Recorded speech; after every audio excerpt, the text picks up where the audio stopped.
Good evening, everyone. I'm Chandana Singh Nirvan, and I welcome you all to the Stories of Women's Identity and Social Control, curated under TMY's Review December 2021 in association with Oxford University Press. We are calling for submissions of stories, poems, and essays. And for project architecture, please visit www.tellmeyourstory.biz. I would now like to invite and welcome our panelists for the session on gender equality and academic influences, role of the system, and self-consciousness. We have amongst us Dr. Nath Pathak, Dr. Protim Sharma, and Dr. Sourav Banerjee. I'll now quickly introduce you all. Dr. Nath Pathak is a founding faculty of sociology at South Asian University, a university of SARC in New Delhi, India. He has been writing on folklore, art, cinema, mediated communications, theories, and philosophy. His upcoming book is titled In Defense of the Ordinary, Everyday Awakenings. He has authored and edited many others, apart from being in the editorial boards of academic journals. He was a visiting scholar at Brown International Advanced Research Institute at Brown University, a Charles Wallace Fellow at Queen's University Belfast, a visiting scholar at Indian Institute of Advanced Studies, Simla, and scholar in residence at. He is associated with Gatlok, a YouTube-based public intellectual forum. We welcome you, sir. Next on the panel is Dr. Protim Sharma. He is an associate professor and head in the Department of English at the Khomok College, Assam, India. He holds a PhD in organizational study from Dibrugarh University and a postgraduate diploma in journalism and mass communication. Dr. Sharma has been writing the popular language column titled Mind Your English in the Assam Tribune since 1997. We welcome you, sir. Next on the panel is Dr. Sourav Banerjee. He's an associate professor in English at a government-sponsored college affiliated to Calcutta University with 2 decades of teaching experience. He's currently an ambassador of International Organization of Educators and Researchers in the Philippines. His PhD is on Australian literature.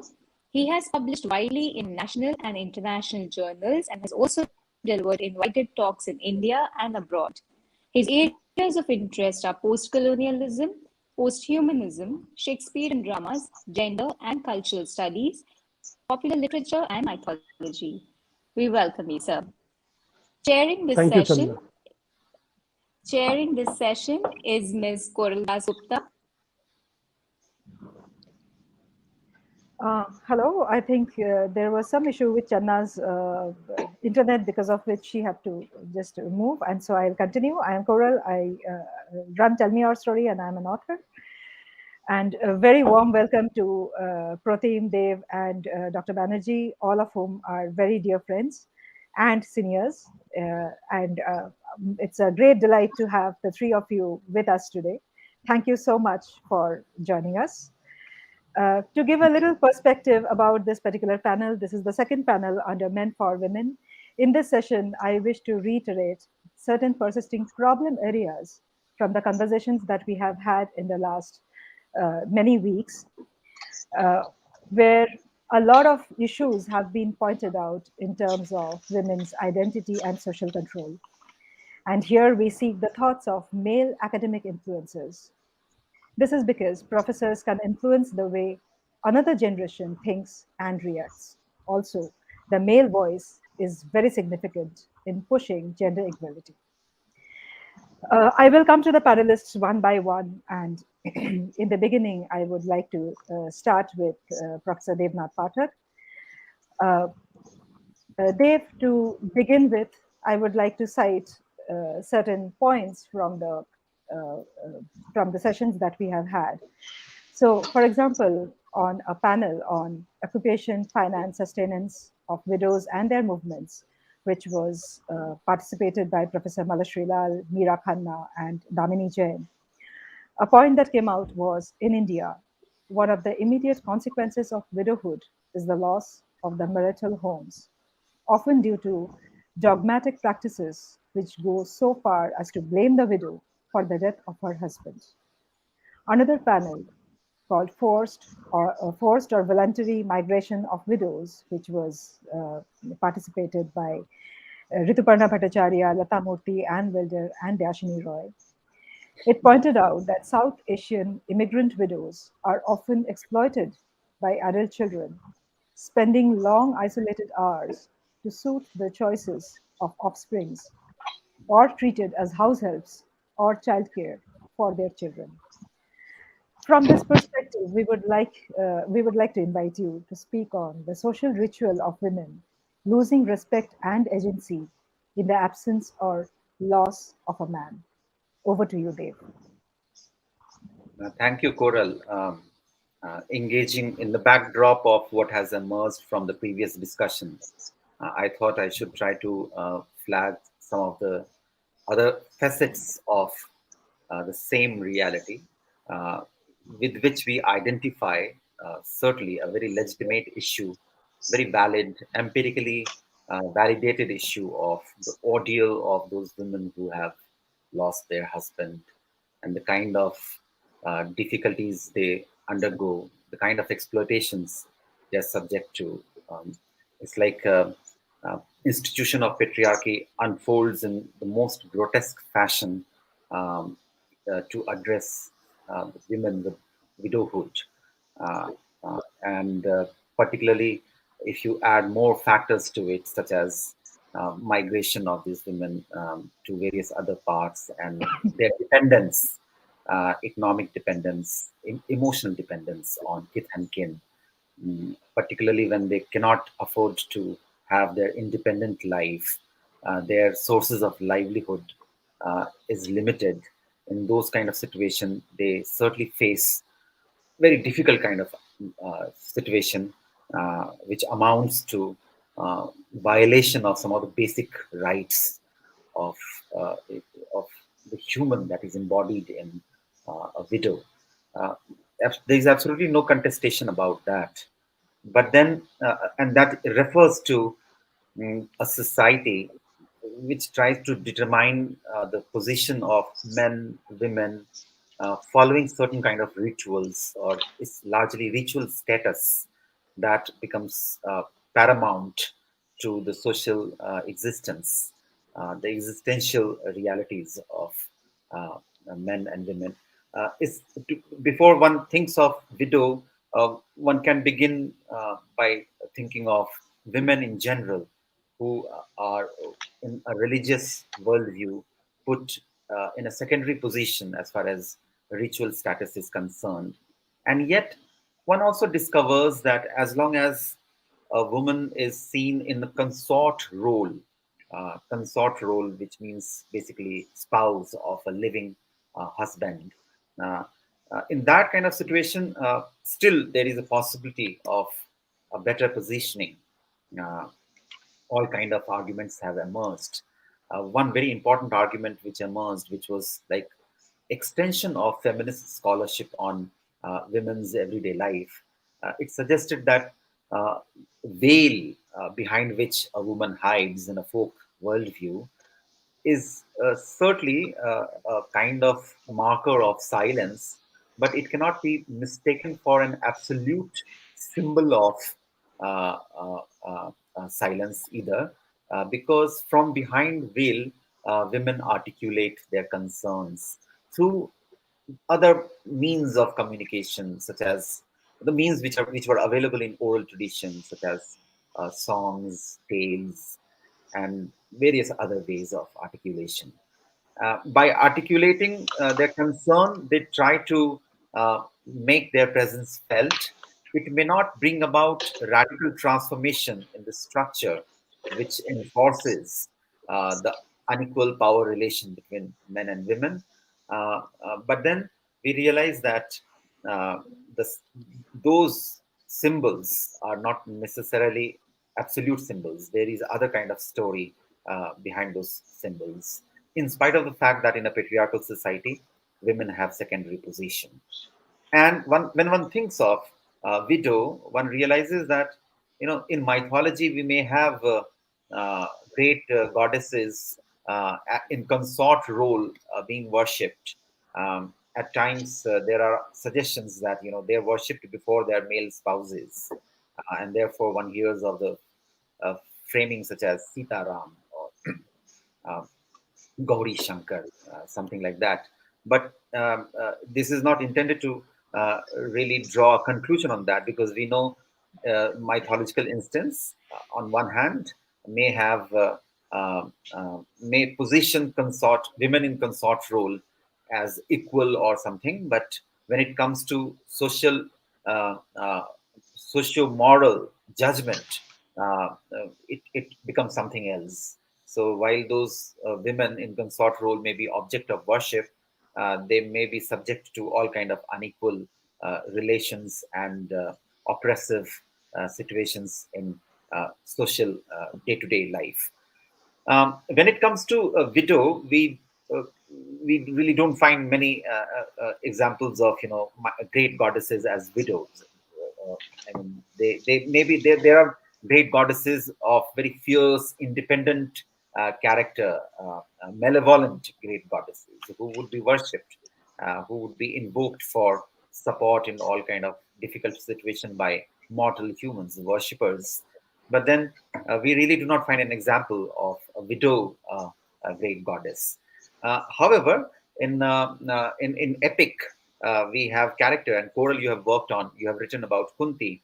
So in the latter phase of Kunti's life, we do find that her individuality does not dissolve just because she's a widow. The individuality with which she has crafted throughout her life is a woman of ambition. Is a woman with certain kind of ideas about life. Is a woman with a sense of frustration with status quo. That does not entirely dissolve. That individuality does not dissolve. The agency does not disappear even after she becomes widow. However, there is a sense of superannuation in her positioning uh, in the latter part of her biography.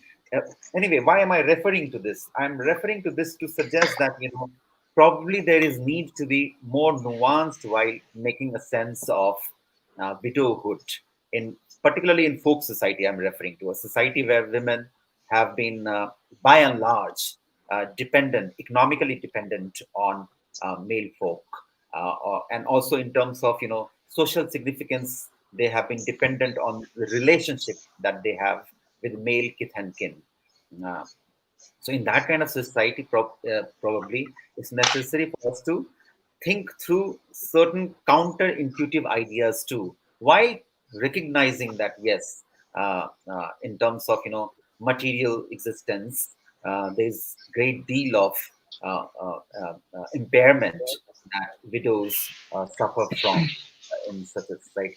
So the reason why I am also suggesting this, because we have many popular tales, cinematic or literary popular tales, which have given us an idea that you know uh, the weak in any part of society, no matter how they are subjugated, and they are subjugated, there is absolutely no doubt about that.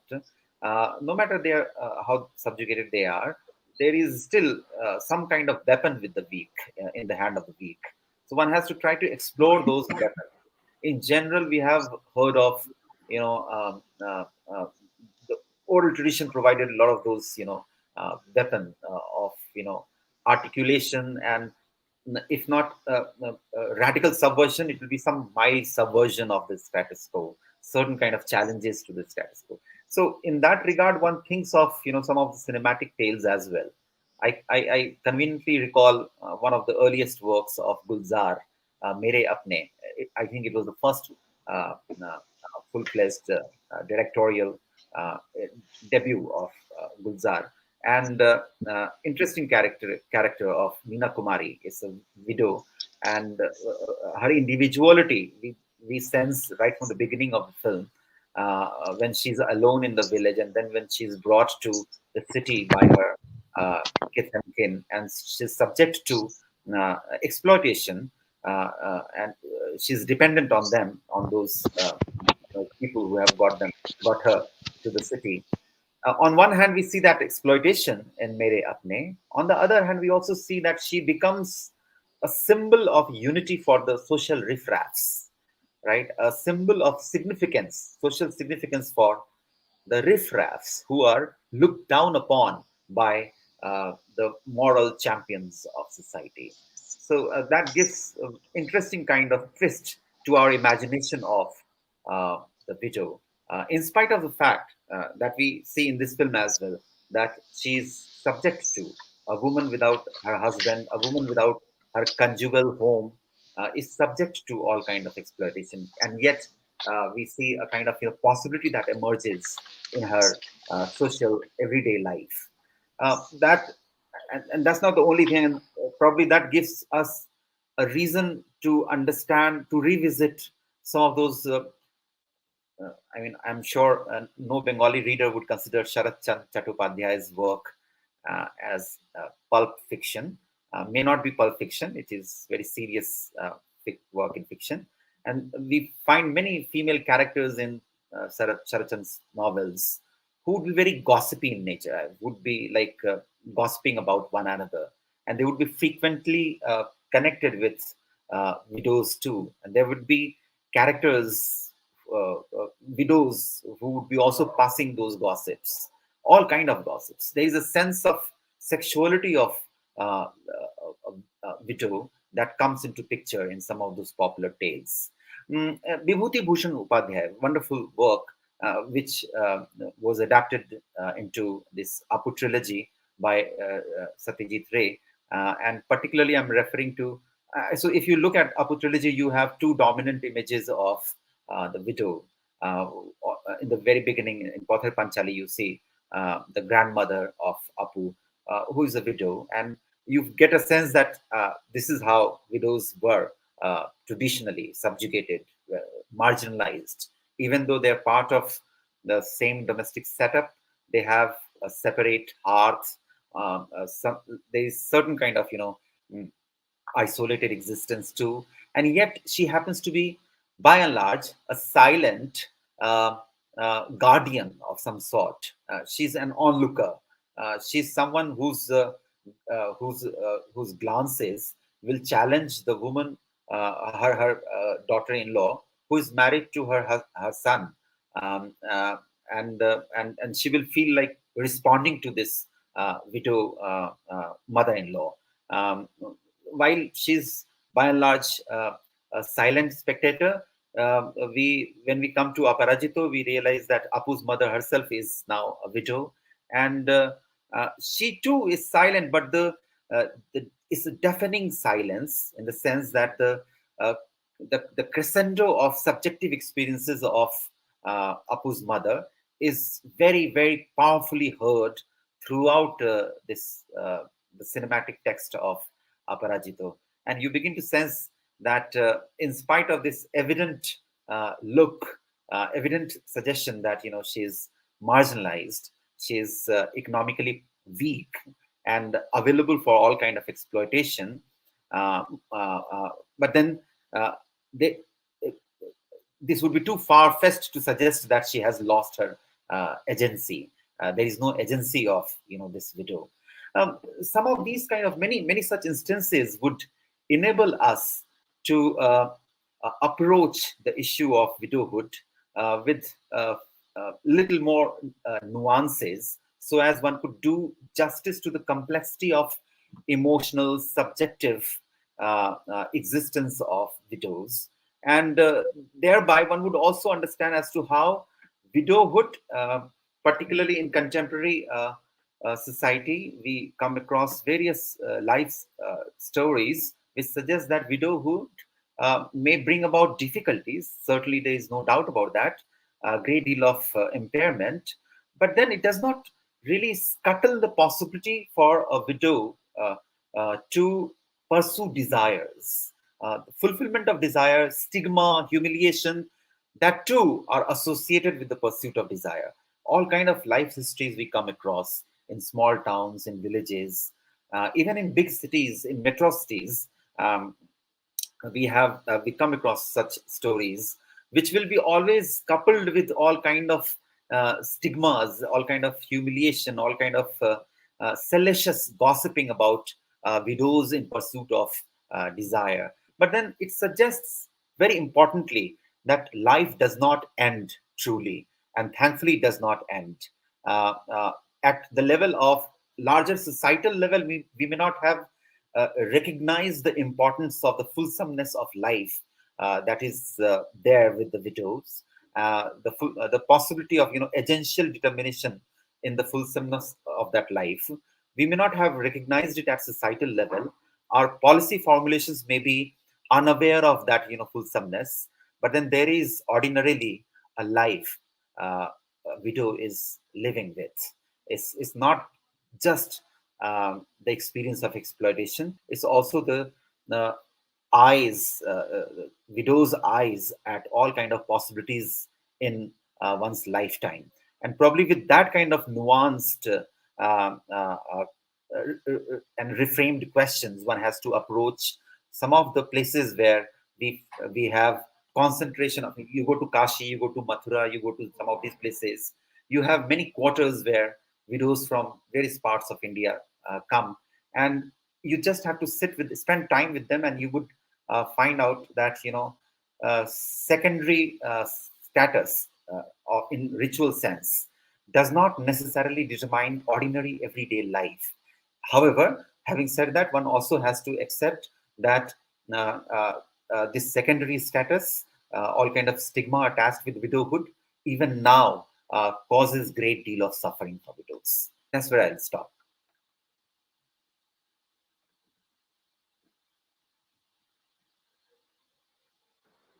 I'm sorry. Thank you so much, Dave. It was an amazing talk that you have provided, and just totally floored, totally loved the way you have pointed out the silent, peripheral, metaphorical, symbolic, and even mythological voices of widows, and how things have traveled, and still there's a break between the what it should be, and or what literature or cinema or art has propagated, and what it is in real life. I will bring you back to this. uh, right now I will move to Protim. Protim, let me tell you that in the panels that we have had in the past, there was this panel which was called Intercaste Marriages, Historical Perspectives, and it was the speakers were Professor Nasneem Akhtar, Professor Priyanka Tripathi, Professor Harleen Singh, and Dashini Roy. It said that marriage is a kind of a process where a woman becomes a man's property. Caste as a construct intersects with marriage, involving more rigorous power dynamics. And in another panel, which was called Youthful Engagements Impacting the Emotional and Psychological Rehabilitation of Women, which was where the speaker was Professor Samita Sen and Dashini Roy. It said the South Asian cultural paradigm emphasizes compulsory marriage. Most rehabilitation programs, in case of separation, focus on economic and social implications. The personal is ignored. From that perspective, I would invite you to talk about marriage, intercaste marriage, separation, and the patriarchal power play. Over to you, Pratim. Well, thank you, Coral, and thanks for having me here. It's really enlightening to uh, listen to Dr. Dev. He talked about the widowhood, the ordeal the widows have to go through, and the secondary position. Uh, really nice to listen to, and marriage. The right to marriage was a well-recognized right in Indian society, uh, and marrying into the same caste and religion is for the ease of adjustment. Uh, and the intercaste marriage, as we know, is a modern practice. It was there since time immemorial. I'll come to that. But before that, let me just quickly go through, give you a little background of this, the position of women in Indian society, which has been a very complicated one. In fact, the so-called change from the degradation of women's position in the 19th century to the position of equality in the mid 20th century is not a simple trajectory of progress of women um, in modern times. Numerous laws have been enacted. To cite a few, the abolition of sati tradition in 1829, then Widow Remarriage Act 1856, Civil Marriage Act we have in 1872, then Married Women's Property Act in 1870s, I think 73 or 4. Then you have the Age of Consent Act 1880s, 81. The Special Marriage Act, you have then Hindu Marriage Act 1955, Hindu Succession Act 1956, all that. So marriage, now we have Beti Bachao, Beti Parao. This have all these, in recent times we have seen we have been introduced. They have been introduced to benefit the women in India at large, but they seem to be stopgap measures because they target the most obvious, the visible parts of gender disparity. Why I say that, they do not attempt to address the patriarchal structures that cause that disparity. Today, women's empowerment is on the development agenda of governments and civil society organizations. Both government and corporates, they seem to understand the importance of women's emancipation thanks to the relentless struggles of women and gender minorities, from suffragette movement in early 1900s to Me Too movement in 2018. But they seem to care about women's rights or gender equality, as long as they are not asking for too much. We may here use the glass ceiling metaphor, which is the invisible barrier that prevents women from achieving further success. Mostly we see in corporates and academics. Well, coming back to marriage, which is it's a social construct. Let me cite an example here. Chandranath Basu, who wrote 2 essays in Bengali. One is Hindu Vibah, and the other is Hindu Vibaher Boyos U Uddesho. Here, he was a well-known publicist of traditional Hinduism. He argued that Hindu marriages were essentially characterized by their purity and spirituality, and that Hindus had traditionally held women in high esteem. Uh, but Tagore chose to respond by saying that the contemporary Hindu marriage could not possibly follow the norms and practices laid down by lawgivers like Manu or Raghunandan, so to say. And the present woman's salvation lies in serving her husband. Okay, this takes us to the early Vedic ages. When women held an equal position as men, that time, both boys and girls were initiated to the Vedic studies. Atharva Ved it asserted that the success of woman in her married life depends on the proper training during her brahmacharya. And renowned Vedic women, we have Lopamudra and others, Koral better. We have a mention of Gargi, who was a great challenger to Yagyabalka. And Maitri, we have, in the Buddhist time, we have Sanghamitra, sister of great Osuka, who went to Ceylon to spread Buddhism.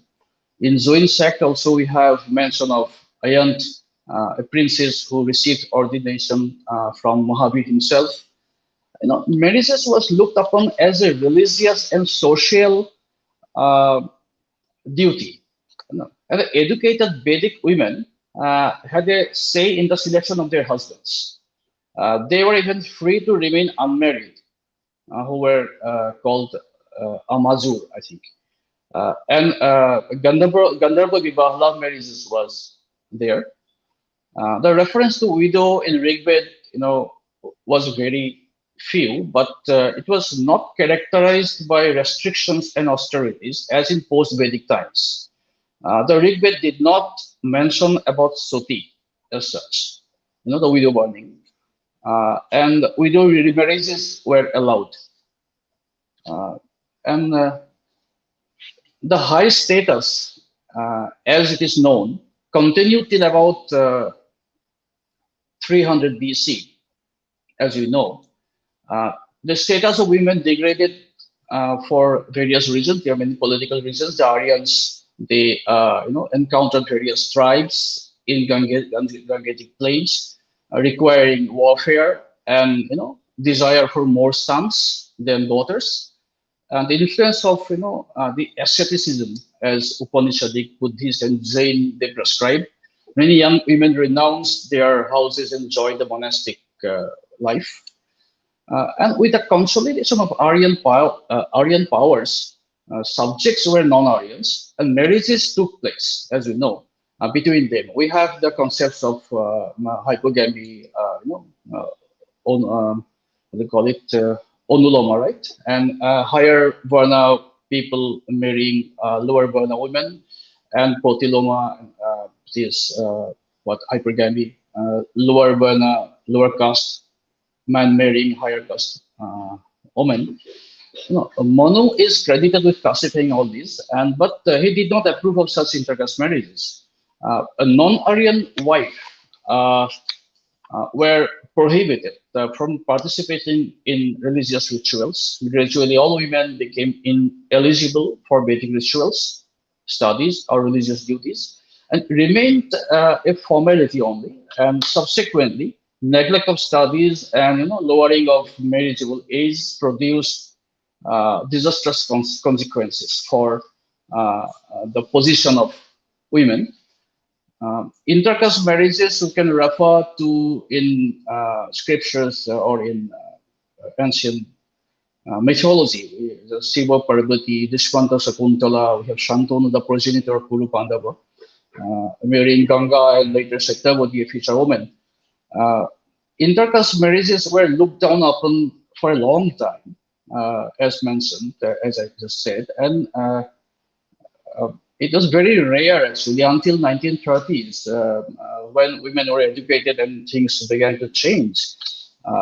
And with all these laws and the laws coming in, we don't see there's a change in the situation. Yes, but as Professor Dev has mentioned, the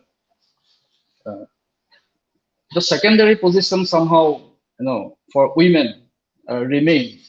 Now I'd like to refer to a few literary literature in Indian context where there is talk of women oppression.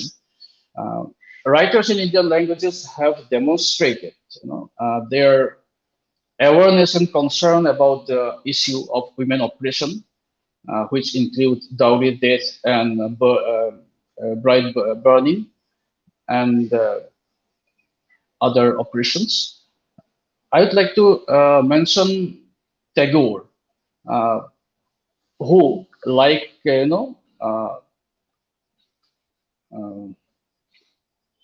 women's rights and liberation, were his themes in most of his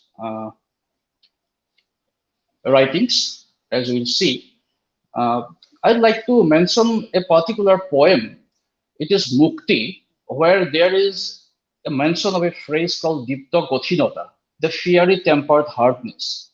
This fiery tempered hardness Tagore talked about is what he wanted the woman to have, to fight back.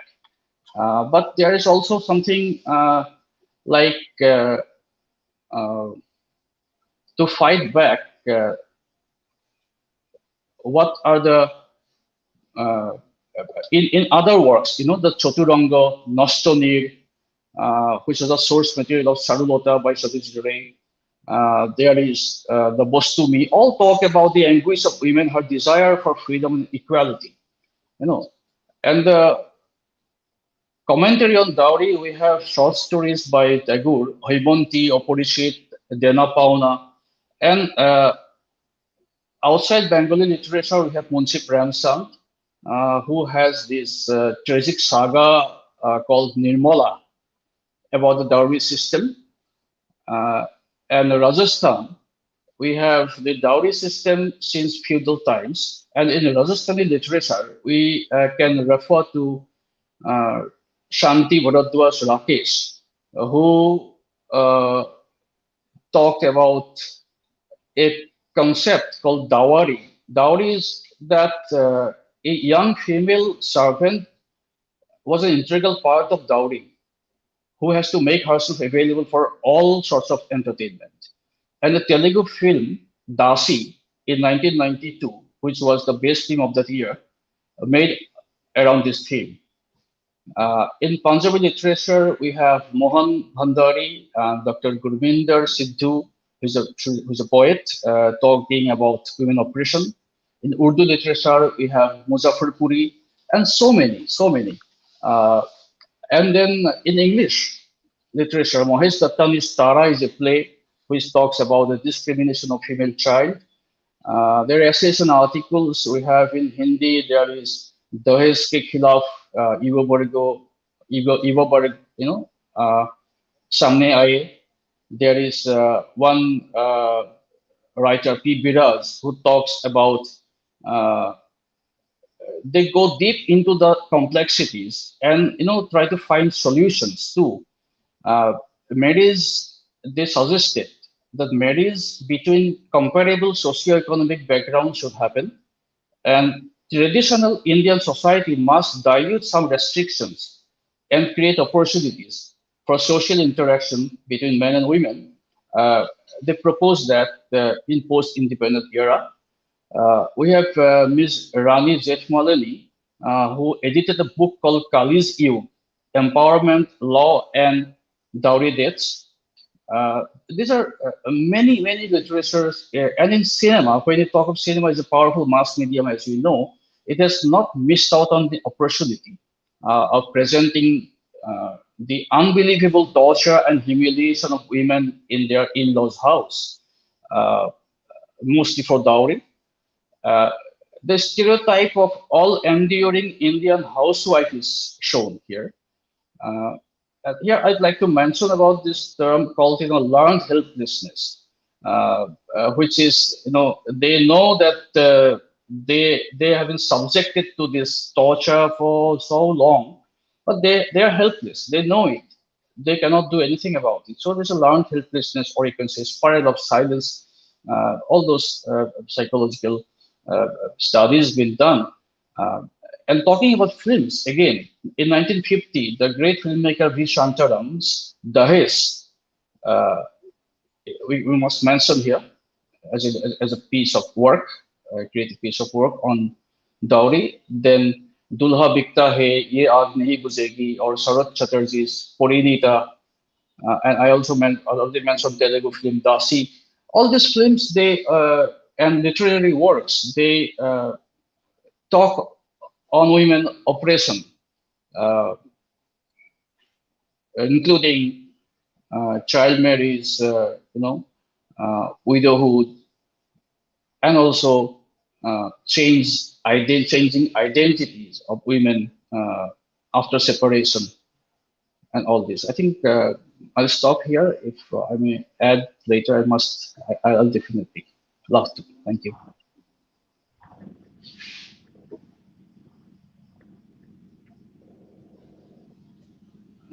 Koral, you are mute. Koral, you are muted. Yeah, I'm so sorry. I'm so sorry about that. So thank you, Protim, for the brilliant talk.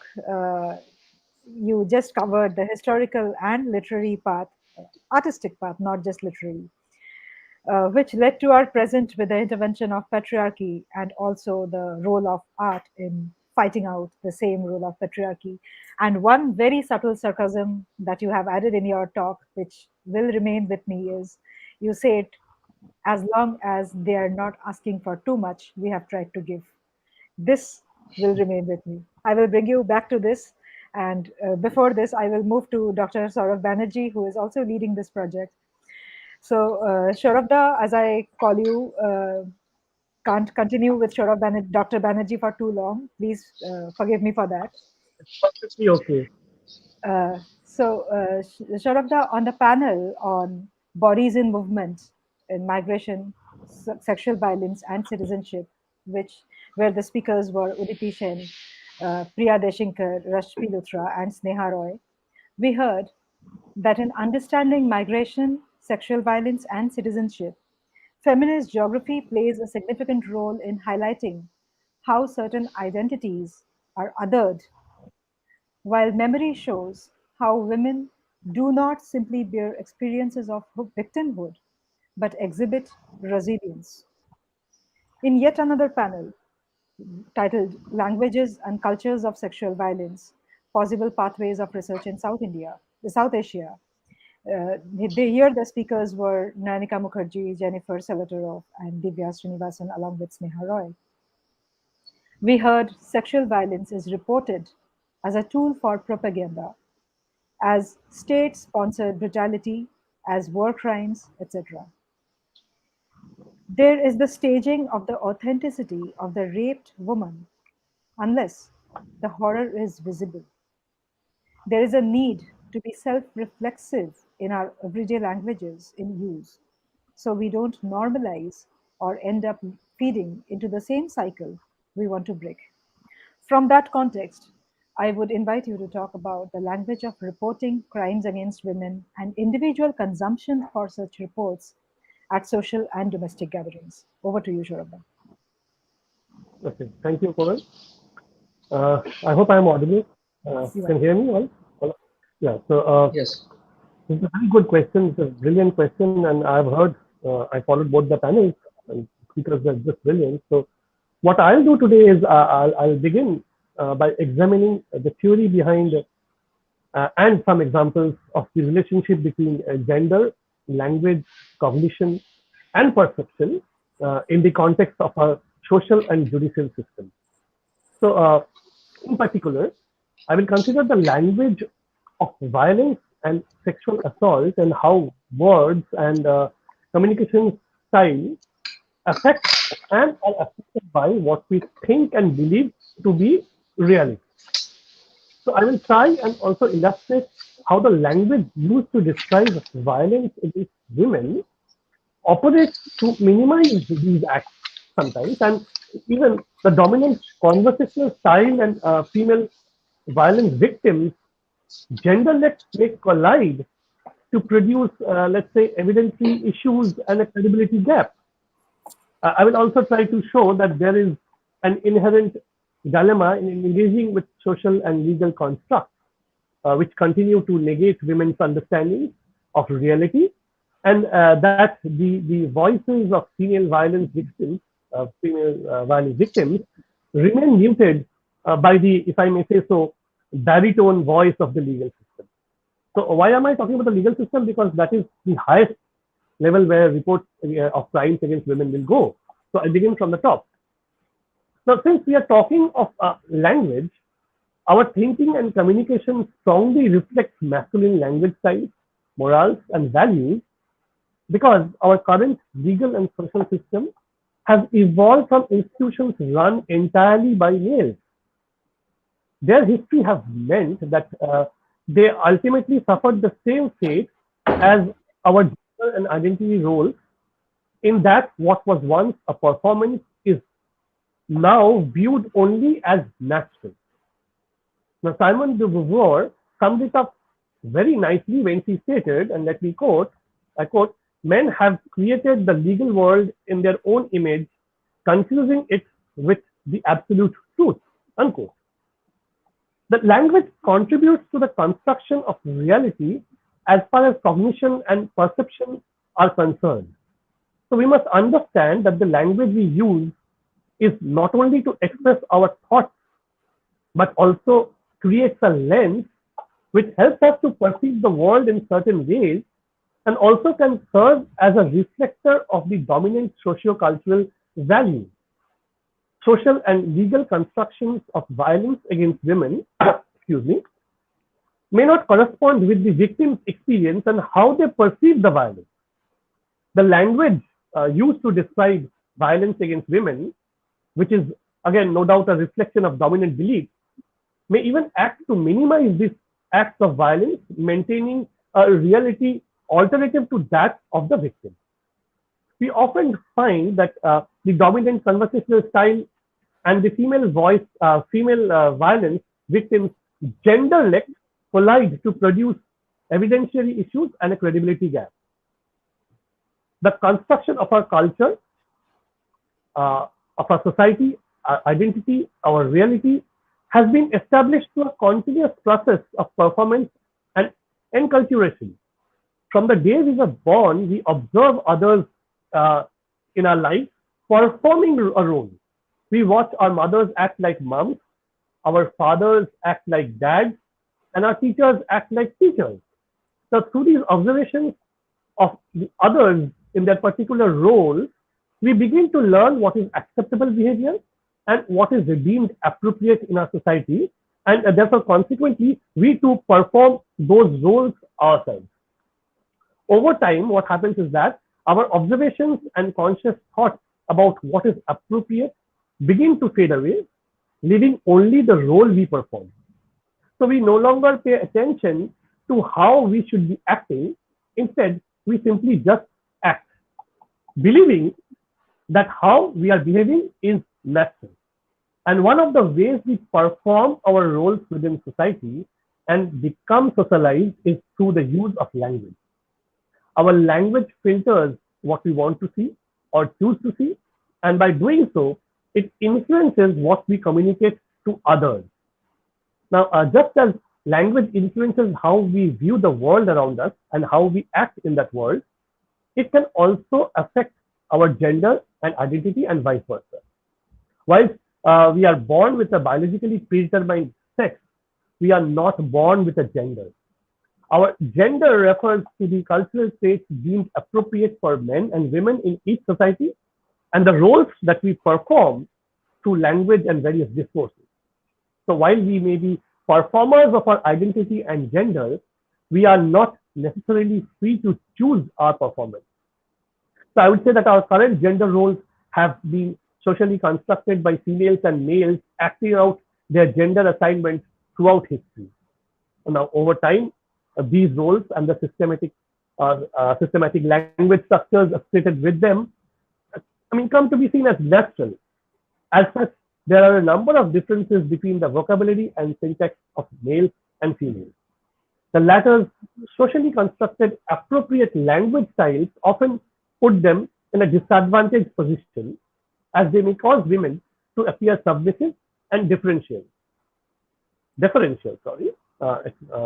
So this, what happens is that this may in turn be due to parts of the female genderlet, which promote solidarity and social relationships.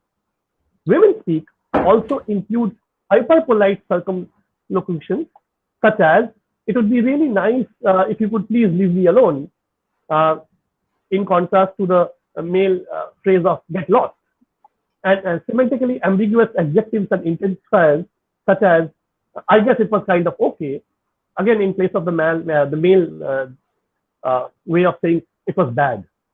So aside from having a more indirect and person-process orientation in their interaction style, females are more collaborative, facilitative, and conciliatory in contrast to a masculine style, which tends to promote autonomy, competitiveness, and confrontation. Women are further disadvantaged because their speech styles are judged against males, whose speech patterns are considered to be the norm. Comparing female speech styles against males has led to the wrongly held belief that women's language patterns are trivial, gossip-laden, corrupt, illogical, ideal, euphemistic, and or even trivial not to be paid attention to. So talking of the language of reporting crime against women, I think that we'll all agree that of all the reported crimes against women, the least reported are the cases of domestic violence. And the problem starts with the very phrase itself. The term domestic violence understates the seriousness and criminality of violence within home. Domestic means private and is often perceived as a relatively unimportant place, with housework depicted as not quite genuine work since it is unpaid, in contrast to the more important world of real work and politics outside of home. The separation of the private and the public is both part of our actual life and an ideological mystification of liberal patriarchal reality. So now what we are doing is that by prefixing violence with the word domestic as a general category of offense, we are making it become less criminal and neutralizing the role of the perpetrator. For instance, to successfully argue self-defense, a battered woman defendant must show that she had a reasonable belief that her life was in danger. Now, this can be very problematic when judges use language that minimize histories of brutal assault, referring to them as only as spats, matrimonial discords, stormy relationships, marital problems, or even difficulties. Now, this nexus between language, gender, and the law arises out of the collision of genderlets in the legal sphere. For instance, again, I'll repeat this, women may be disadvantaged because the masculine-oriented style of direct questioning results in events being considered only around points of legal argumentation. And when an event comes to be seen in such abstract dimensions, devoid of any socio-cultural aspects, many of the moral and emotional beliefs that we use to make judgments are no longer available to us. Another issue that comes from difference in gender and another issue that I will talk about that comes from differences in gender conversational styles is the survivorlet. And it is an extreme variant of the female genderlet. I'll cite a particular example over here. The way an indigenous battered woman, this was in Australia, Robin Sina, arrested for killing her abusive partner in Australia, presented to her lawyer her case is an apt example, as the solicitor observed that Sina was very reluctant to make any negative comments about the deceased. And when asked about the incident when her violent partner had assaulted her, she tagged her responses with statements such as, and I quote, but I probably deserved that, unquote, or again, quote, I probably caused him to do that by my behavior, unquote. So we see that women, and particularly women who have been further subordinated through violence, tend to use these hedging expressions like, well, looks like, probably so, and so on and so forth. So what happens is that victimization and its accoutrements of low self-esteem, self-doubt, vulnerability, fragility, and distrust continue to be a differential language and speech style. Now, such women obviously are not able to present their evidence in a credible way because credibility is defined as being direct and assured, and therefore they do not make the best witnesses even while reporting crimes against themselves. So this was as far as the legal sphere was concerned. Now I'll move on to the opposite end of the spectrum. So from the legal sphere, if I move on to the field of popular literature, we will still find the existence of the same problem. So here we must understand that language is not only a spoken entity, but it is actually everything, including even our bodies, that express our taste, culture, and practices.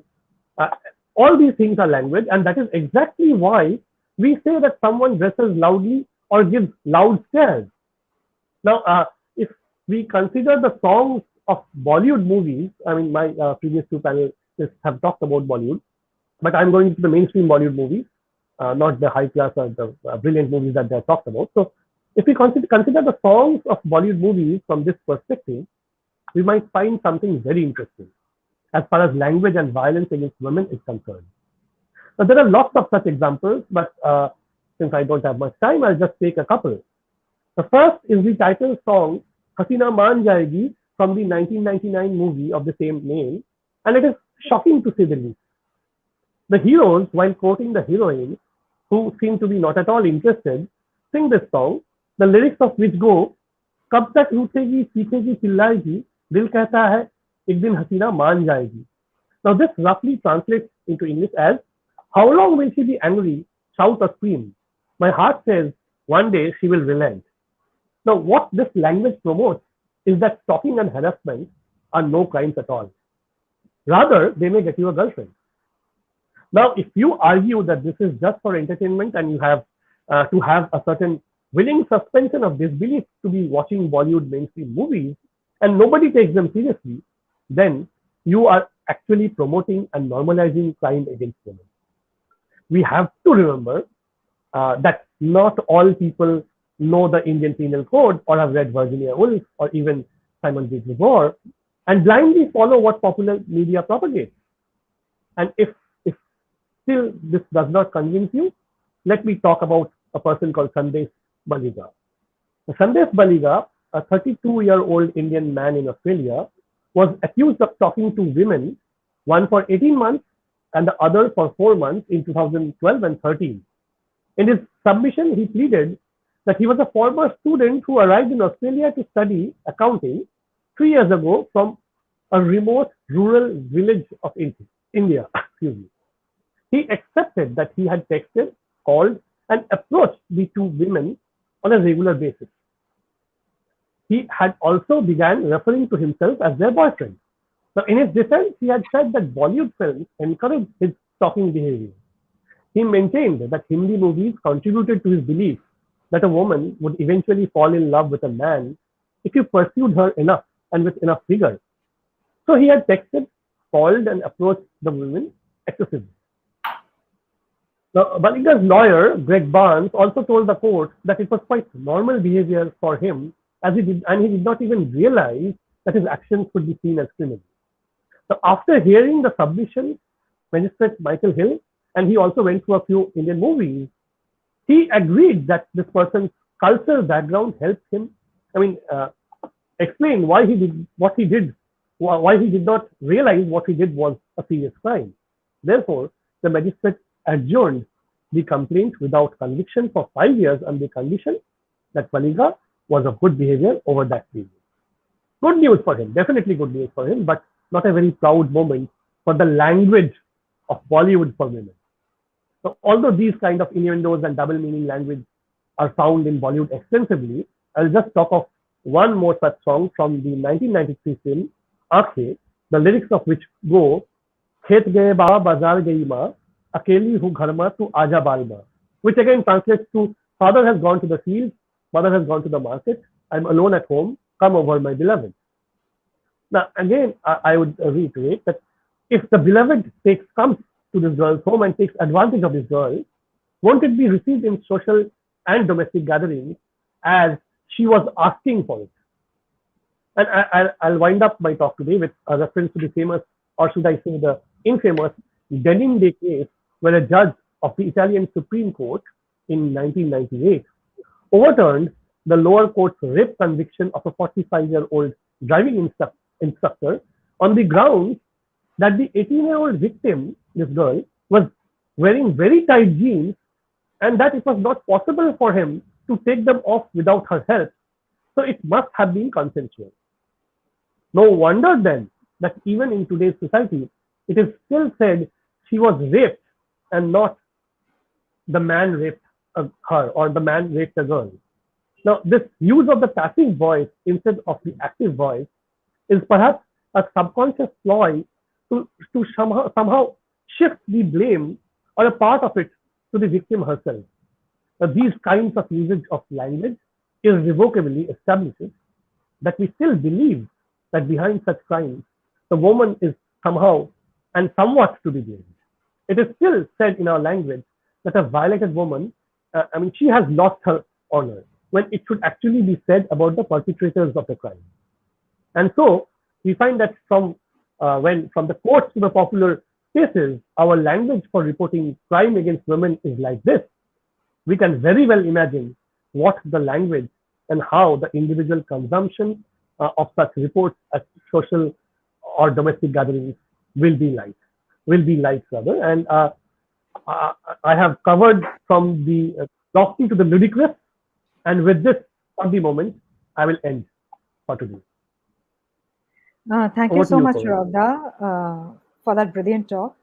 You have pointed out at the upbringing and observation in shaping the acceptable social behavior in performing a gender assignment. I mean, kudos to that language that you used. So, upbringing and observation in shaping an acceptable social behavior in performing a gender assignment to align with our immediate world, wherein raising voice to reinforce the right thing uh, sometimes comes across to be called a rebel.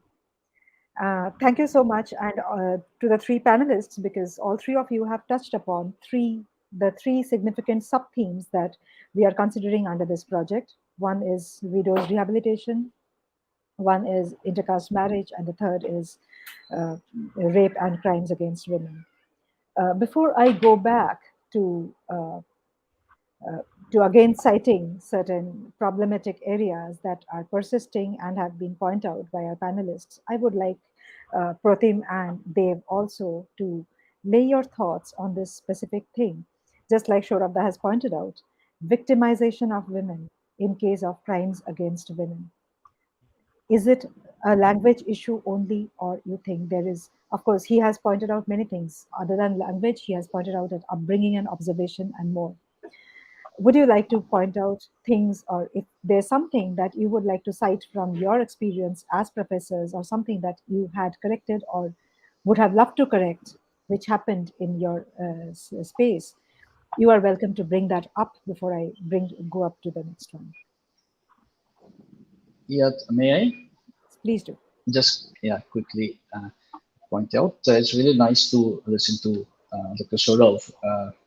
He talked about the language of protest and the women, they are subjugated and all. But it's really nice. He talked about domestic violence. I just quickly want to point out that they do not want to speak up, for fear of isolation. It is seen in our real life situations. In most of the cases, they do not speak up because they constantly people observe what other people's behavior, in order to find out which opinions or behaviors are made with approval or rejection. So they do not normally speak up when the situation is conducive. Definitely they do. They wait for an opportune moment to speak up and have a voice. Then may I just refer to a book. He talked about the battered woman, the battered woman syndrome, by Lenore E. Walker, where there's a seminal, groundbreaking work where it forces new directions in the field of domestic violence.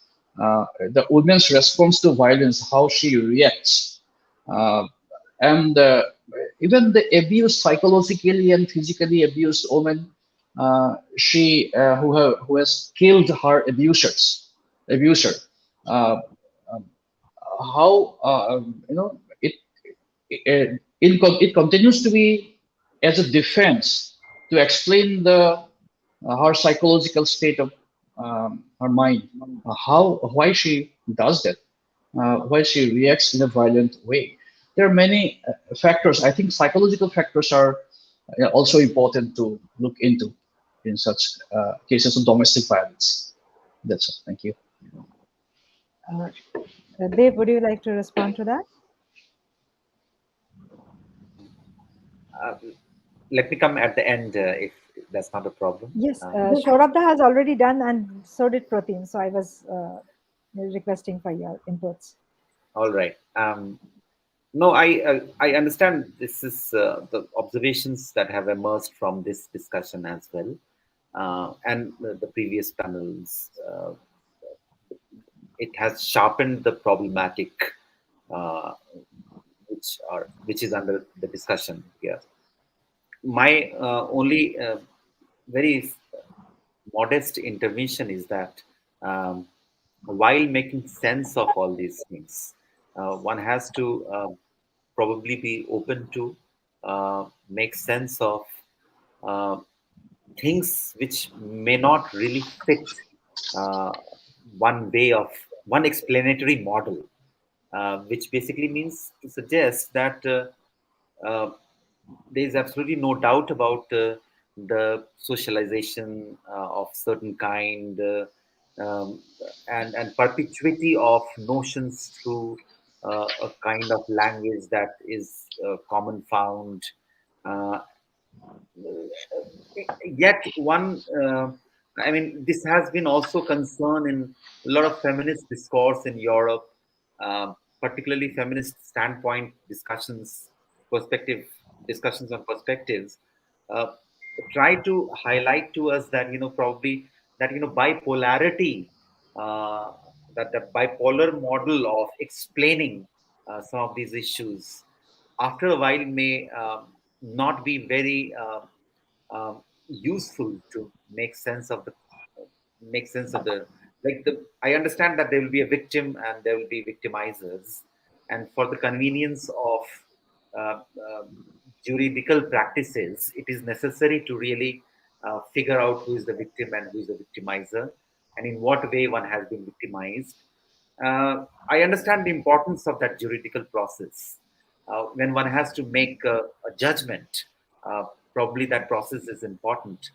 But then, when one is trying to explain it for larger purpose, not just to uh, deliver a judgment, but to open up the possibility of understanding it and also seeking for various ways of tackling it, or how to really go out to the people, victim as well as victimizers, and tell them that this is how it has happened in which you have participated. uh, if one is trying to keep that kind of larger humanistic project in mind in dealing with some of these very uh, nail biting issues, very contemporary issues, which disturb us, which really make us helpless about ourselves, the way we conduct ourselves, the way we are organized in society. Um, so, if one is trying to figure out the broader explanatory models, which can really reach out to both victims and victimizers, in that regard, I find it's necessary to also think of many other possibilities. Also, think of factoring in some of the counterintuitive arguments. For example, and this is not to really be suspicious of this way of thinking, but then if we for example, I understand the politics inherent in the usages of words in language. Now with Sourav I totally agree, and then Protim says that this is a seminal book. Now somebody from Saurav's perspective would say that the usage seminal is very masculine, right? You see what is happening then. We delimit uh, our our explanatory model is delimiting us. Um, I don't disagree with the fact that yes, there is problem with the way we operationalize our notions, in the way we employ our usages in day-to-day life, in addressing each other, in expressing our romance. I understand that, but then probably there has to be something more to be added. I'm also thinking in very workshop mode right now. Probably no, but I must confess that I have been thinking in this workshop mode for almost a decade as to what could be other things which one have which ought to be unearthed in order to not let this explanatory model delimit our approach to the issues. These issues are no doubt very important issues to be discussed. But then when we are discussing them, even though we try to make sense of the legal injunctions associated with them, we try to make sense of the kind of societal normative order which are promoting reinforcing power relations. Uh, uh, which actually ascertain the further victimization of the victims. We all agree with that, but yet I become a little apprehensive that, is this sufficient for us to really develop another way of thinking, which could be more humanistic, in the sense that when I say humanistic, it doesn't mean that it is seeking to absolve uh, any individual who has committed crime. And this is not for, no, there is no such intention. There is no such objective. The objective is, however, to also think of another idea which emerged in feminist discourse elsewhere, in other contexts, which is about the ethics of care, right? Ethics of justice is important, no doubt about that. But along with that ethics of justice, in most of our debates on the issues of exploitation, victimization, there has to be ethics of justice. Justice cannot be compromised.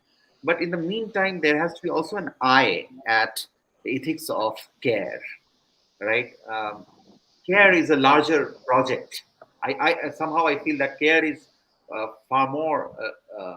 It's a bigger project, and in this, it's also very difficult to handle. It's a project that is difficult to handle when one has to when one is dealing with these concrete realities of concrete anomalies. It's not always easy or convenient to talk about ethics of care. One really desperately seeks for ascertaining justice, and rightly so. But then we can't stop at justice. Justice is important, but we can't stop at justice. That's my apprehension when I hear all of you, and I hear other panelists. I see the point, and it's very important point. But then I somehow feel that there has to be a larger vision behind our approach to the problematic that is on the table. Dave, I completely hear you because in through these panel discussions, one of the discussants, Joy Gupta, who is a theater actor and theater and film actor, he had once told me that it's very easy to hang a rapist, but the more difficult path would be to figure out why did he turn into that cruelty and nub that need to perform that crime uh, at a more nascent level when he was growing up. That we are not doing enough on, and that is probably what you are bringing up. Thank you for that. And I would also, before moving on to my last question, I would also like to point out something that had been raised in the Men for Women panel one. And it was wonderful to hear three men discuss this. It was Muhammad Nasiri, Azazul Haq, and Tuhin Sinha. And they pointed out that all the galis that youngsters are so proud to use, all of those they have something to do with women. And whatever gali you can think of right now is actually an abuse towards the woman's womb in some way or the other.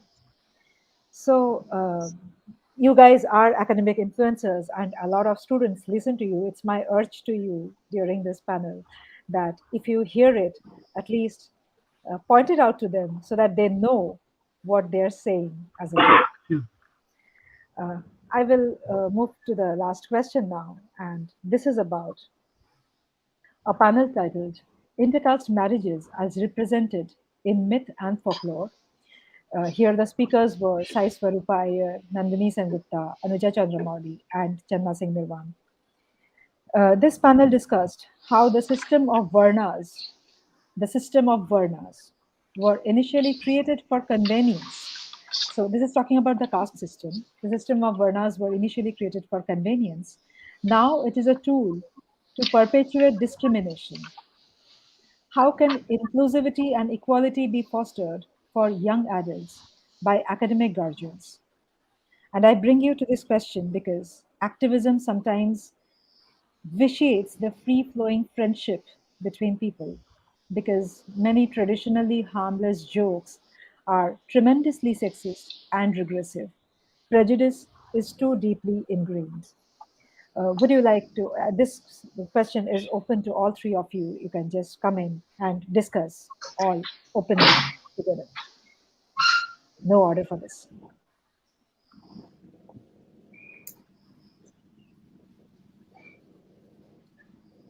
Should I reread the question?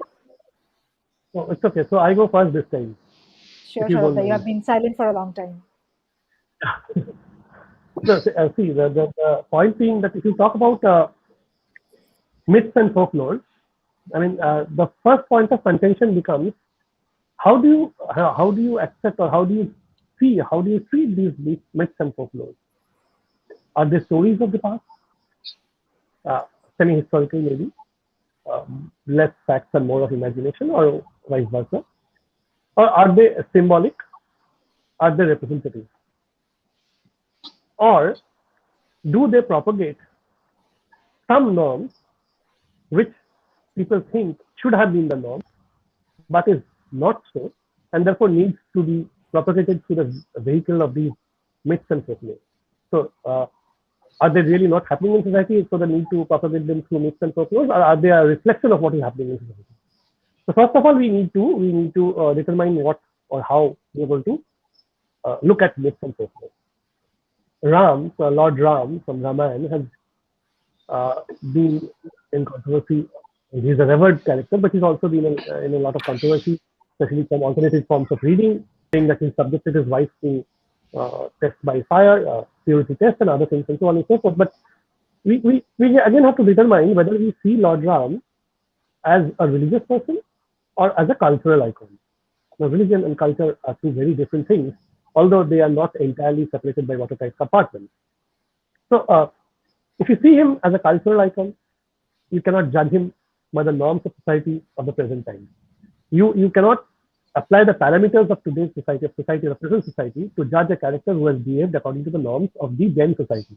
Yes, you can very well criticize the norms of the society of that time, but you cannot blame that person for following that norm. So this was just an example. I'm neither trying to defend him nor trying to glorify him, whatever it is. So now, as academic influencers, what you have asked me, how do we ask students, or how do we influence students to look at these things and learn from these things? Okay. So even if we, I'll take this example because it's very well known and very popular. So, I mean, even if people criticize him for putting Sita on the fire test of purity, remember, he was not doing it for himself. So I'll ask my students to look at it from the point of view that, look, as a husband, as a king, he did go and rescue his wife. He risked everything, his life and everything. I mean, that is the love he bore. So why not look at that also? And you have to understand that as a person, as a cultural icon, he is also a king. Other than being a man, he's also a king. So he has his responsibility to his subjects. And as they say, Caesar's wife must be above suspicion. So the suspicion is not Caesar's. The suspicion is of the common people. So as a king, he has to cater to that. So before castigating Ram, before denouncing Ram, I'll ask my students to look at the full picture, the whole picture, and see him not as a Bollywood hero where there is no shades of grey, there's only black and white. Gabbar Singh with no family, no love for his wife or children shown, just a black character, cruel, and Jai and Viru, absolutely white characters. Yeah, they were dacoits earlier, but now they have become pure white. So these kind of black and white characters are for very young children, not for real life. People we meet, they are adolescents. They have just crossed their adolescence. They are young adults, so they must know that there are gray areas in everything, gray areas in our laws, in our societal norms, in mythology, in folklore, in literature, and more so when literature is converted into movies or films or theater. Dramatization. So this is how, yes. So this is how I would actually ask my students to look at all things, to look for the gray areas and not to decide in absolute terms. Yes, so this is what I have to say. This is my submission. Thank you. Dev and Protim, alphabetically, who comes first? Yeah. Dev comes first. After you. Yes, Protim, you are already started. So. Okay, I totally Please go ahead. agree with Sourav. Is that yes, students, we deal with them all the time, and as you said about Gali, the language of that. I mean, we have to ask them to be careful about not using sexist terms and all, and the mindset. When you talk of males to the patriarchal mindset has to change. And what I think both Professor Dev and Dr. Saurabh will agree is that what you need to have is the sociological understanding of literary texts uh, for a broader understanding of the situation we are talking about. The oppression of women, gender equality, and all that. So this the better understanding of sociologically understanding of literary texts and creations will definitely give an edge, and uh, it'll make them give them in a better position uh, to understand things. And in modern democratic societies, as Saurav has just pointed out, talking of Ram in that era and now, how make Ram relevant in our present time. Uh, like I said in my talk, that women and men, you know, bounded in intercaste marriages. But now, men are no longer expected to be the sole or dominant source of family income. Earlier, they used to be the dominant, only source of income. Now, the times are changing, so we have to accept that. We have to make others understand the situations and the changing times. Uh, I think here I stop. I hope I made some sense. Protim, what you said just reminded me of one study that happened in the University of Vienna. That was a conference, and that it happened many years ago, 2006, I think, 2006, and it considered Shah Rukh Khan as modern day Ram vis-a-vis his films like Kabhi Khushi Kabhi Gum. I would not make it more controversial right now. Dave, over to you. Please save me. Fine.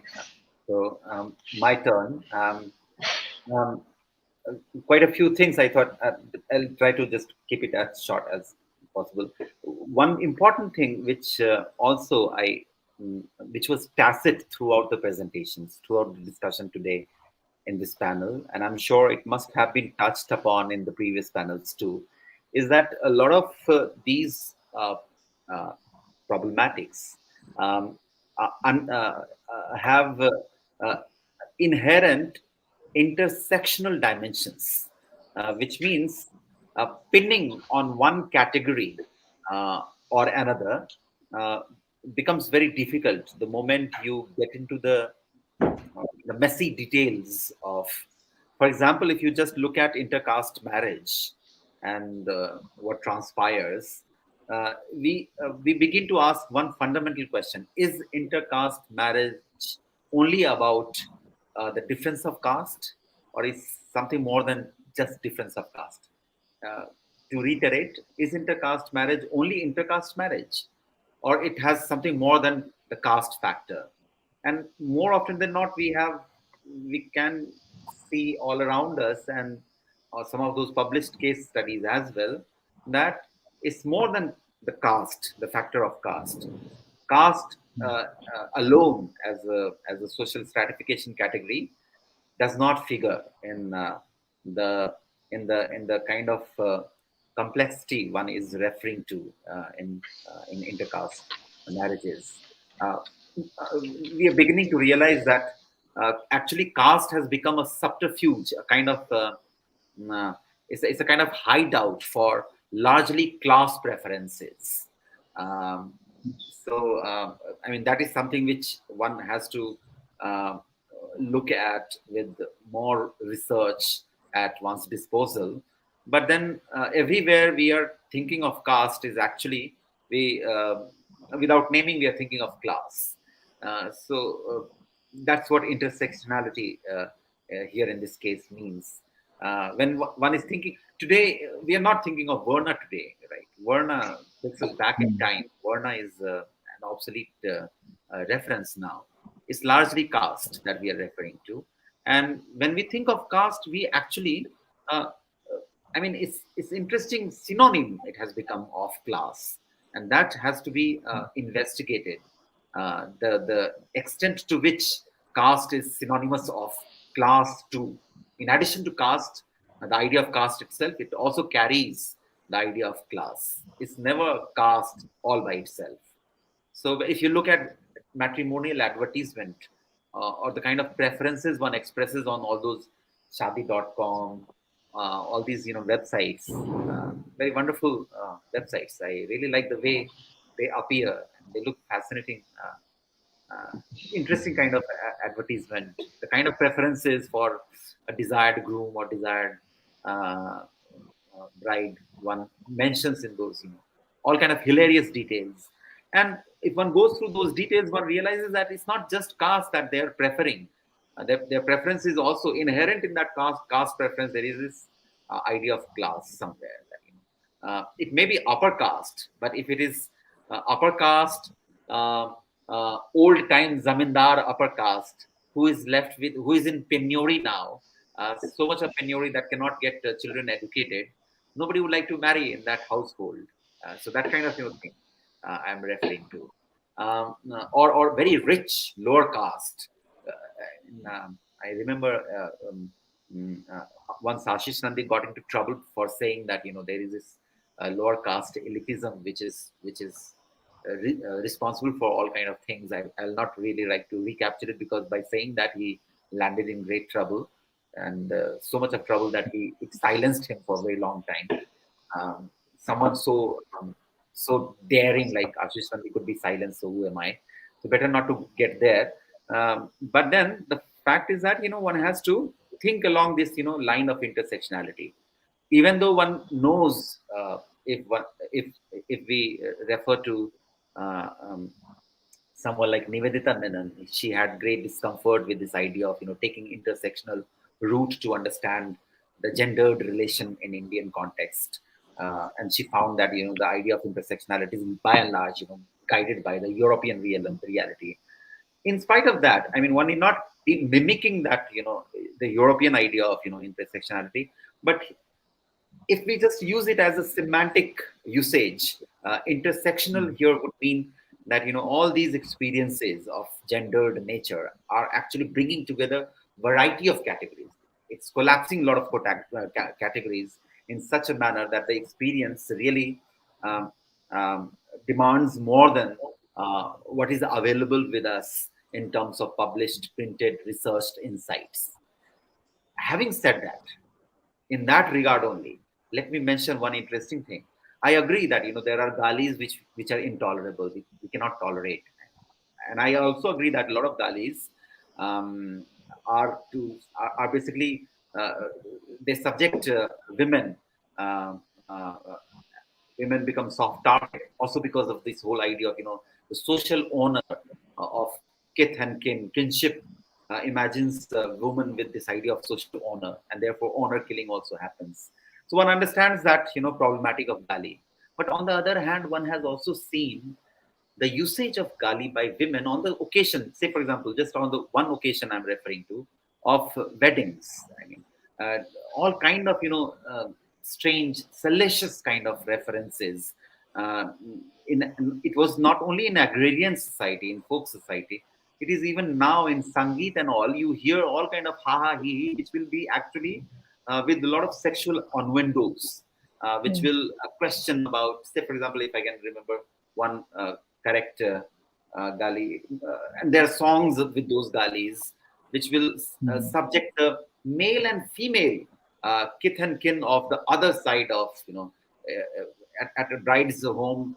They will be singing with galis. They will be subjecting the mother and father and male and female kith and kin of the groom's side. So, I mean, one gets the sense that this is also some kind of cultural empowerment that one gets out of those occasional ceremonial performances of galis, right? Those in those in that situation of wedding. Um, um, Having said that, one also understands the problematic with galis, but this is also to add that galis not only subject women, it also subjects children to certain kind of notions, and galis are also related to the untimely death. Like I remember when when I grew up as a child. I mean, in our own biographies, we have seen all kind of usages of galis. So when we were growing up in villages, I used to hear mothers abusing their son, which basically meant in Maitri there was one abuse. It basically meant that I will send you to your funeral pyre if you don't behave yourself. And subjecting one's own child, and that to male child, in a society which has preference for male children.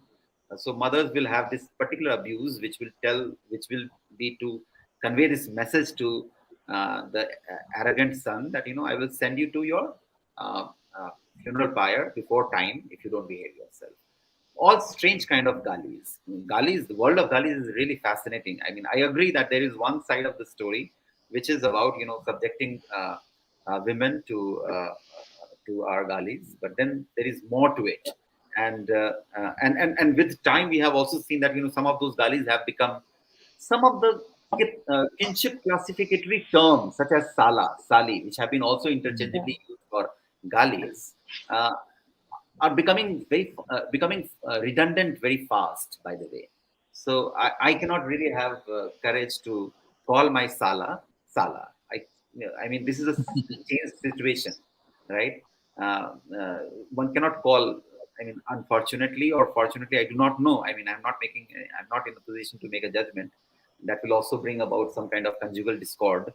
So better not to get there. But then the time has changed in such a manner. I remember when I was in college, I was walking past the market place in a small town in Bihar with a friend, and from distance, that friend was called upon by someone stranger to us, and from distance he started saying, "Oh, Sale, kaha ja rahe ho? Tumhari bahan mere paas aayi thi." Anap shanap, all kind of strange things. And this friend of mine was, he was surprised to begin with, and then he just went and started thrashing that guy. And we figured out that actually he is related to him from his sister is married in the village from where this guy comes, and therefore he started abusing, saying all these things. And we could not take it because we had very different kind of urbane mindset, and we just didn't accept it. So this friend of mine started thrashing him in the middle of the road. So time changes, and many of these galis acquired. So that's what I'm saying, that the larger meaning also has to be kept in our mind. This is not to suggest that folklore, just like galis, the meanings of galis or meanings of classificatory terms such as sala sali, change over time. Likewise, folklore have also been subject to change. No folklore is ossified. This is not to romanticize folklore. Folklore has been also subject to national appropriation. I mean, it has, like in Assam, Protim, you would know better. Over decades, Bihu has been transformed into some kind of cultural material for cultural pride. Identity discourse associated with Bihu is very important. Whereas we all know as to how even now we hear all kind of amorous, very sexualized articulations in the Bihu songs, in Bihu performances. So they're not frozen in time. They're changing. And what do they do if one is really thinking of as to what kind of role do they play in our discourse, in our social discourse? Uh, I've been telling that it may not guarantee a social transformation. When Anne Gold, I think it was Anne Gold who wrote "Listen to Heron's Words," a very fascinating book about women in Haryana. Prem Chaudhary, Anne Gold, Gloria Goodwin Raheja, some of these feminist anthropologists in, I suppose, 1990s, in the decade of 90s, they were writing papers and books So Listen to Heron's Word was one of the books. And they were basically trying to suggest as to how these women in very seemingly regressive society articulate themselves. And they utilize these materials from folklore to assert their power. Very desperately, they assert their power. What does it do? Does it change the society? No, there is no guarantee that it will change society. This was the puzzle for another anthropologist, Veena Das, too, who was looking at usage of folklore in Punjabi kinship. And she was of the view that by and large, these women are expressing, they're resisting, they're trying to redefine in the register of poetics. It's a register of poetics which will have its limitations. It will not bring about any kind of Marxian grand revolution. There is no grand revolution. It's a very small. If there is any kind of sensitization, it happens at a very humble scale. They reach out to male folk. They want alliance with the male folk. They try to forge alliance with the male folk with their critical resources. And that alliance with the male folk is equally important to my mind. And probably that kind of picture also has to be kept in reference when we are thinking of all these problematics. Very true. Koral, if I can have please have a quick go word. I know time. So, talking of intersectionality, let me just reiterate this point that rape is not only about sexual gratification. Rape is not just sexual gratification of a man when he is raping a girl. There are layers into it. That the first thing is that, I mean, if you look at rape from this perspective, what I'm trying to say is that the whole idea is that I have wanted sexual gratification from you, whether you're related or not, domestic violence, marital rape, other rape. You have denied me, and so therefore, how dare you deny me, woman? You are under me. You are below me. You are not equal to me. How dare you deny me? So I will have my sexual gratification and subject you to torture and force you to do that act. So it is not, rape is not about sexual gratification. I'm not saying not, but it is more about showing the authority, showing who has more authority than sexual gratification. So even the slang for the galis that we're talking about, they're all related to the mothers, the sisters, and so that is because we always see women not as our equals, but as somebody who is under us and therefore our property. And if we harm the women, that woman, we are not only harming that particular body, that particular person, but we are harming the person to whom she belongs. So that is why we have the rape after the war. That is, we have rape when there are riots and so on and so forth. So that is also intersectional. And again, as they were saying that there's justice should also be followed up with care.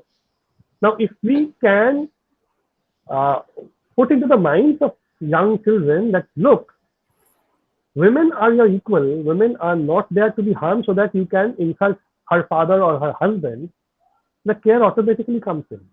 You don't need care after giving justice. So it just becomes a normal crime and not a sexual crime. So I think that is the way in which society should proceed, in making people understand that women are equal to men. In fact, women are better than men, but let's, for a start, just accept that women are equal to men. And then we'll move on to the next step where we'll say that women are better than men, which they already are. So that way, I think the debate between that should we stop at justice or should we move on to the next step of care, the care will automatically come in. The moment you see somebody as your equal, these crimes will lessen, and even the language will change. And so the slang that uses a mother will no longer be used, or a sister will no longer be used. It will just be any word which is gender neutral. Just like you have actor and not actress anymore, that's person and not batsman anymore. So that will be, the galis will also transform into that. So that is what I'm hoping for, looking for in the future. And I hope all of you will agree with this. Right. Yes. Sourav, I think what you say, it starts from a school level where girls right side, boys the left side. That was the first intervention where we were made to believe that boys are from the other side. So we not only didn't believe in that equality, from a very nascent stage, we were made to believe it was not about equality, it was about othering, that they are different. So at every stage, we got this boy thing in a completely different way, more so in boys or girls schools than in co-ed schools, I guess. But then it was there. Thank you so much, Dr. Protim Sharma, Dr. Devnath Pathak, and Dr. Sourav Banerjee for giving us time this evening. And your words were very, very educative for me, and I'm sure for the people who are listening to us. Thank you so much, and I will see you again. To remind our audience that this is for a project on women's identity and social control, and we are calling for submissions, and the last date is 30th of October. We are approaching it. Thank you so much, everybody. Good night. Have a great day.